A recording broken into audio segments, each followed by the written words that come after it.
Hi, my name is Dallin, and today I interviewed a friend at a top 10 medical school.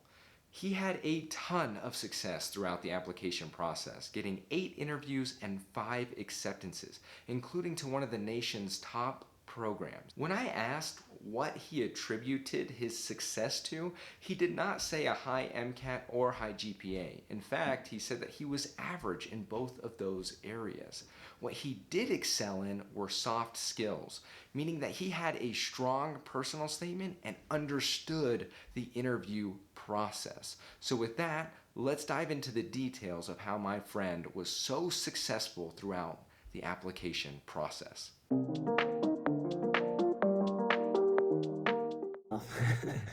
And I always kind of had I was always, I mean, everyone's nervous about applications, but I always felt nervous that, um, I wasn't gonna have high enough grades or whatever to get in.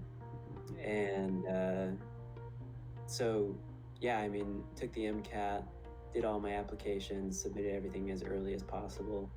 I really wanted to, because I felt like my application as far as academics was, um, it wasn't subpar, but it was, right on par. I was kind of like, I need to distinguish myself somehow. Um, and I figured that if I got an interview, I feel like the interview uh, was like my opportunity to really set myself apart.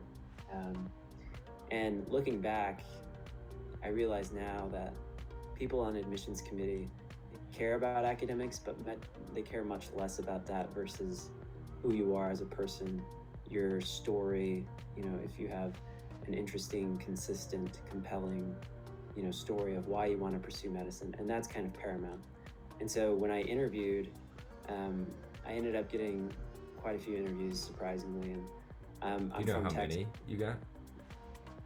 I think it was like 8 or 9. Okay. Because you turned a I few knew down, if I remember right, at a it certain was point. 8. Yeah, that's right. So it was 8, and I'm from Texas, so I applied to all the Texas schools, and I got a couple of pre-match offers from Texas.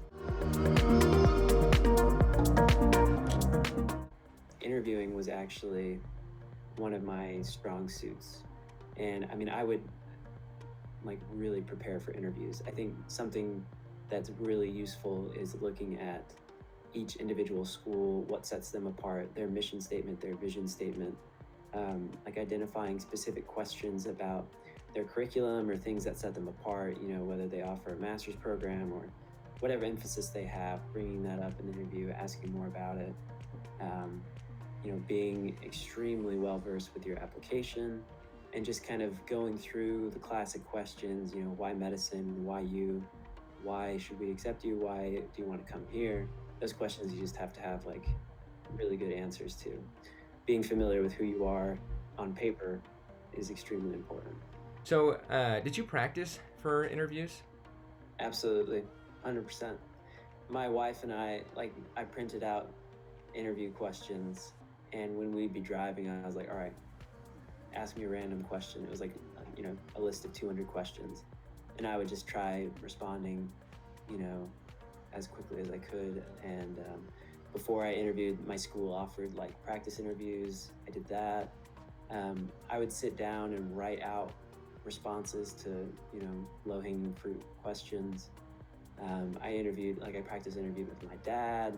I did a lot of stuff because I knew that that's where I really wanted to capitalize. And it's kind of that human factor um, that people really value. And so I really focused on that. And it paid large dividends, still paying large dividends, because you're always selling yourself, essentially, no matter if it's during medical school interviews or when you're in medical school talking to a potential PI or to a professor or the dean. You're always trying to present yourself in the best possible light. And so it's important to have those skills, communication skills, interview skills. So I definitely worked hard on that. First interview was actually in July. It's crazy. It was one of these Texas schools, and I was so stoked because I didn't think I was going to get any interviews. The next interview that I had was was actually at that top 10 medical school in early September. And then I had a series of interviews in September through October. Um, and then I think I finished in either early November or late October. So I had 8 interviews by, I think it was late October. Yeah, so I mean, I applied to some top tier medical schools just on a whim. And I figured, because I'd heard some of my buddies got into schools that were like way, beyond kind of their academic marks. And I was like, well, shoot, I'll just try, And I ended up getting an interview at one of these top 10 medical schools and just nailing the interview. And I got accepted there, and that's where I am today. I was going to go to Texas, but I ended up going to this other school, and felt very, very blessed to have that opportunity. You're way more complex. Like, I don't know, the whole application process is far more complex than just a few numbers. And so don't cut yourself short by saying, oh, I'm not going to apply to this dream program because I don't think I'll get in. Like, it's an investment. You might as well try. Yeah. And if you get an interview, then if you get an interview, you're absolutely, academically accomplished enough to be at the school. That's why they invited you. So you don't have to worry about your academics at that point if you have an interview. You just have to, show them that you're a good candidate and that you should be accepted to the school. I mean, I spent a lot of time on my personal statement. I had multiple people review it, because that's like the first introduction you have with these people, and it needs to be compelling.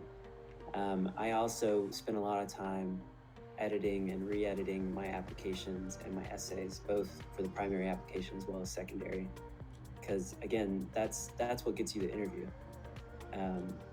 Because I mean, your scores are important, but they only close doors, they don't necessarily open them, and so if you are a compelling applicant on paper and they want to meet you because of the stuff that you've included in your personal statement, your applications and essays and stuff like that, then you're way more likely to be invited for an interview.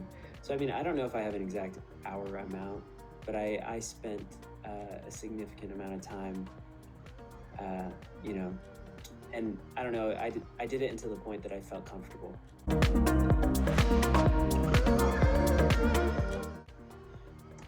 I started writing my personal statement like in January. Okay. Before I applied.